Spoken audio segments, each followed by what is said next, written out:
There's been a lot of talk about YouTube copyright lately, and today I'm going to talk about YouTube copyright in a whole, my experience with YouTube copyright, and what's going on recently and what's going on today on YouTube. So Google says the definition of copyright is the exclusive legal right given to an originator or assignee to print, publish, perform, film, or record literally artistic or music material and to authorize others to do the same. So that means if something is publicly put onto the internet, you can use that, say in a YouTube video. You can use a picture that someone has made public on their Instagram, on their Facebook. You can use clips of their videos on YouTube. If they put it out on the internet, it is fair use to use. To an extent. For videos it's a little bit different. You can't really show the entire video, but you can show clips and it's still fair use. There has to be a reason for them to go watch the whole video without seeing the whole video on your channel.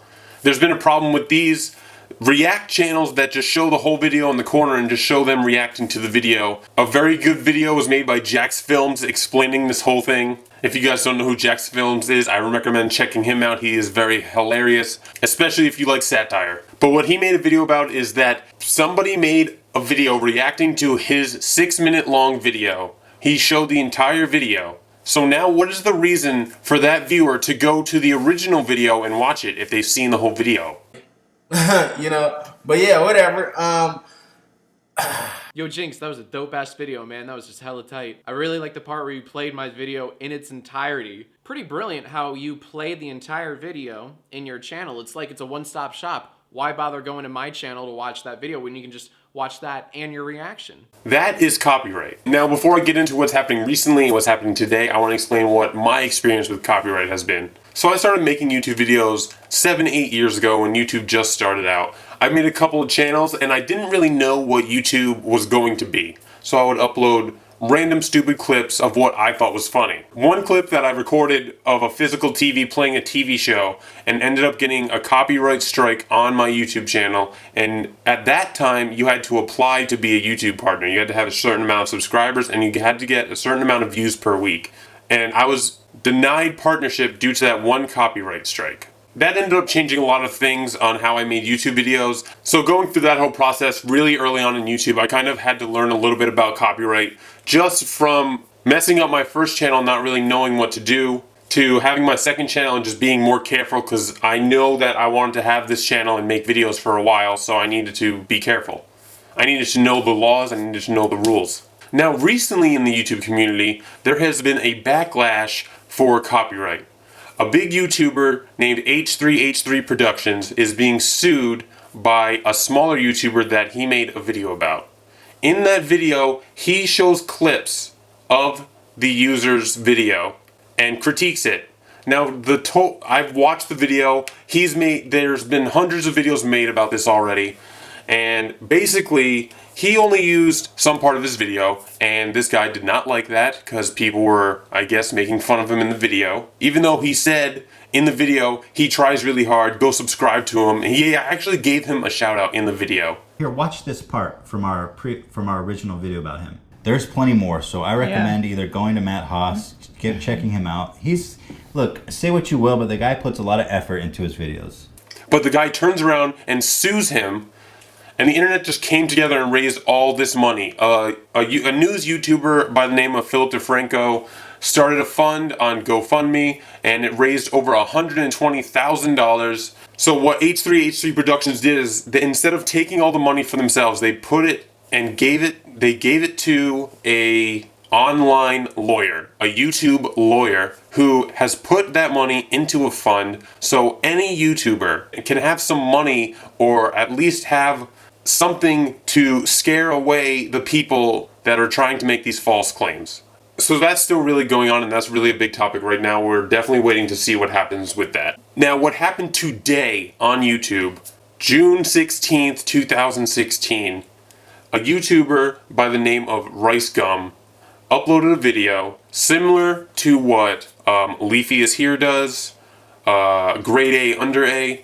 He just kind of critiques, shows, kind of makes fun of things that he finds funny on the internet. So what Rice Gum did was make a video of him making fun of this 10-year-old's Instagram account. Now, I didn't get a chance to watch the video. The video actually got taken down due to copyright claims. In the video, he only showed Instagram pictures, public Instagram pictures of this girl. Fair use, public pictures. Now, what happened was the little girl ended up being Travis Barker's daughter. He's a drummer for some band, I'm not really sure. Blink-182? I don't know. That's a pretty good band though, I really like Blink-182. Is he the drummer for that? I'm not. Don't hate me. Travis Barker's wife actually tweeted at RiceGum saying, "Wow, you just roasted my 10-year-old daughter on your pathetic channel. You have nothing better to do than tear down a kid?" And RiceGum retweets and replies saying, "10-year-old's mom tweeted at me, your daughter want to act like an adult, she's gonna get treated like one, LOL." But then she goes off saying, "My kids don't have what you would consider a normal upbringing. You should be fucking ashamed of yourself, you judgmental asshole. You now have a devastated 10-year-old who's being verbally attacked. There aren't enough assholes in Hollywood for you to shit on?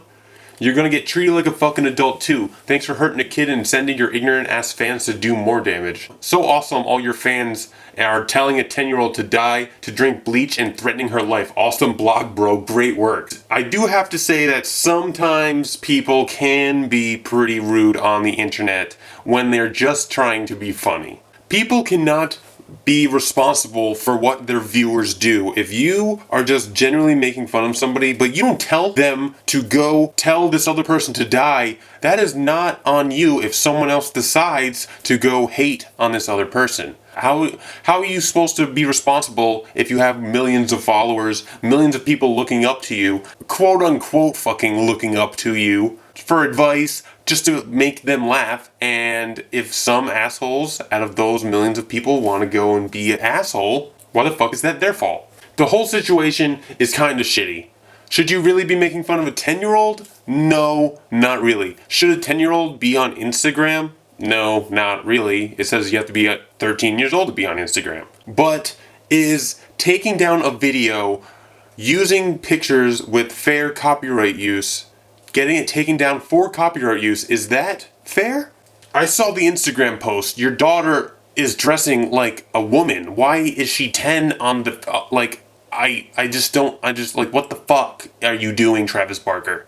Every time I say Travis Barker, I think of a basketball player. I don't fucking, who's that? Who's Travis Barker? Is he a basketball player? Who the fuck am I talking about? I don't even know what the fuck I'm talking about. This shit gets me so angry because I've been on YouTube for so long and I've seen this happen so many fucking times, time and time again. And this one is just like, what the fuck? Because I know what fair use is. RiceGum knows what fair use is. Fucking Travis Barker, his wife, know what fucking fair use is. YouTube has no fucking idea what fucking fair use is.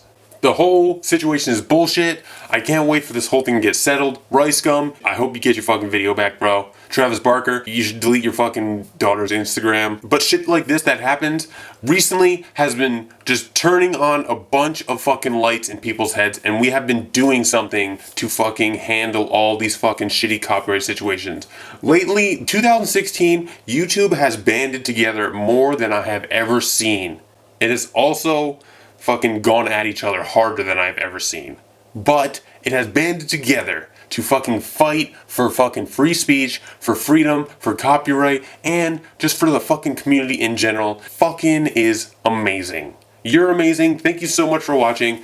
If you guys like these videos, make sure to subscribe. I don't think I have 1 subscriber yet. My last video got like 30 views. I want to thank you guys for watching that. If you watched my last video, what do you guys think about copyright? Let me know down in the comments. What do you think about the whole RiceGum situation? Do you think it even though it's fair use, that the video should have gotten taken down because he's making fun of a 10-year-old? Do you think the parents were justified for taking down the video because he made fun of their 10-year-old daughter? Do you think the 10-year-old daughter should just be taken off Instagram? She shouldn't have been in there in the first place, so it's her fault? Let me know down in the comments. I can't wait to read them, and I hope that you guys come back for more, because I'm enjoying making these.